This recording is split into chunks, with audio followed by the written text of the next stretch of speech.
નમસ્કાર મિત્રો, આજના નવા વિડીયોમાં આપનું હાર્દિક સ્વાગત કરું છું।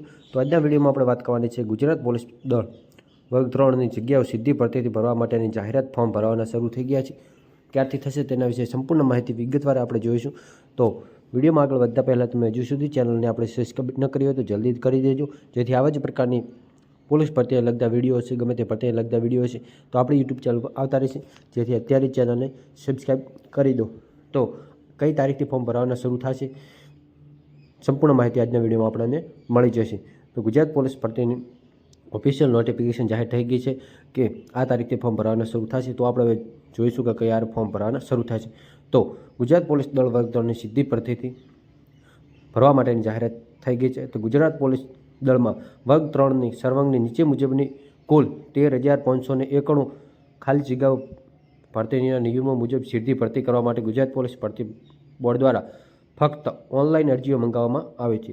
તો ઓનલાઈન અરજીઓ મંગાવવામાં આવી છે 13,591 જગ્યાઓ માટે છે। તો એની અંદર પીએસઆઈ માટે છે 858 જગ્યાઓ છે, જે બિન હથિયારી પોલીસ સબ ઇન્સ્પેક્ટરની છે 659, હથિયારી પોલીસ સબ ઇન્સ્પેક્ટરની છે 129 અને જેલ ગ્રુપ 2ની અંદર છે 70 જગ્યાઓ, એમ કહીને કુલ 858 જગ્યાઓ માટે પીએસઆઈની જાહેરાત થઈ છે।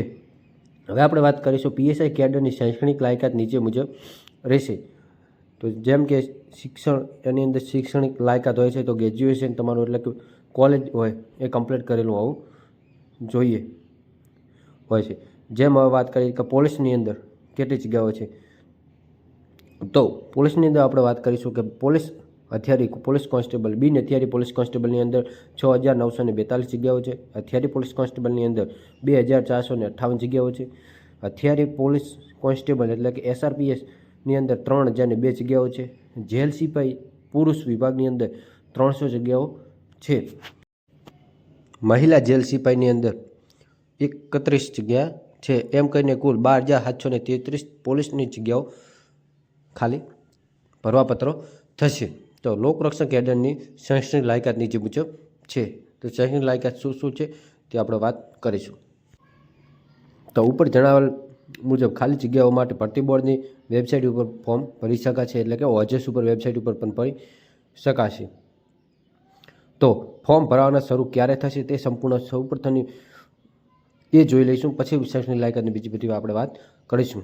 તો પીએસઆઈ કેડરની લોકરક્ષણની ભરતી ઓનલાઈન અરજીઓ 3 તારીખે એટલે કે 3/12ના રોજ બપોરે 2 વાગે ચાલુ થશે અને 21/12/2025ના રાત્રિના 23:59 એટલે 12 વાગ્યા સુધી ફોર્મ ઓજસની વેબસાઇટ ઉપર સ્વીકારવામાં આવશે, એટલે કે ઓજસની વેબસાઇટ ઉપર ભરી શકાશે।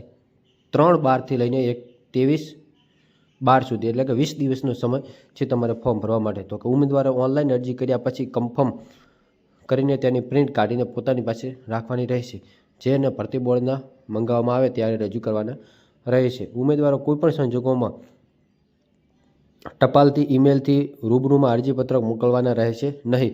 અરજીપત્રકો સ્વીકારવામાં પણ આવશે નહીં, જેથી ઉમેદવારોએ નોંધ લેવી, એટલે કે ટપાલ દ્વારા કે ઈમેલ દ્વારા સ્વીકારવામાં આવતા નથી, ઓનલાઈન ઓજસની વેબસાઇટ ઉપર ભરવાના રહેશે। આ જાહેરાત ભરતીની પ્રક્રિયામાં કોઈપણ કારણોસર ફેરફાર કરવાની કે રદ કરવાની આવશ્યકતા ઊભી થાય તો તમે તેમ કરવાનો ભરતી બોર્ડનો સરકારશ્રીનો સંપૂર્ણ હક અધિકાર રહેશે અને ભરતી બોર્ડ આ માટે કારણ આપવા બંદોબસ્ત રહેશે નહીં। તો કે ઉપરોક્ત ભરતીને લગતી ગુજરાત પોલીસ ભરતી બોર્ડની વેબસાઇટ પર જોવાની રહેશે। વધુ વિગત તમારે જોઈએ તો ભરતી બોર્ડની વેબસાઇટ છે એની અંદર તમારે જોવાની રહેશે। અધ્યક્ષ ગુજરાત પોલીસ ભરતી બોર્ડના ગિરજા ગોટરુ આઈપીએસ જાહેરાત કરી છે। તો આ એક હતી ભરતીની જાહેરાત પોલીસ કોન્સ્ટેબલની। તો આ 3 તારીખથી આપણે ફોર્મ ભરવાના શરૂ થશે અને 23 તારીખ સુધી એટલે કે 20 દિવસ ફોર્મ ભરાવાશે ગુજરાત પોલીસ ભરતી બોર્ડનો। તો આ વિગત એક હતી। તો હવે નવી વિગત આપણે બીજા વિડીયોમાં જોઈશું। અત્યારે ફોર્મ ભરવાના 3 તારીખે શરૂ થશે, તેના વિશે બીજો વિડીયો આપણે લાવીશું, કયા કયા ડોક્યુમેન્ટ જોઈશે, શું છે શૈક્ષણિક લાયકાત, સંપૂર્ણ માહિતી આજના વિડીયો આપણે બીજા વિડીયોની અંદર જણાવીશું, ભાગ 2ની અંદર।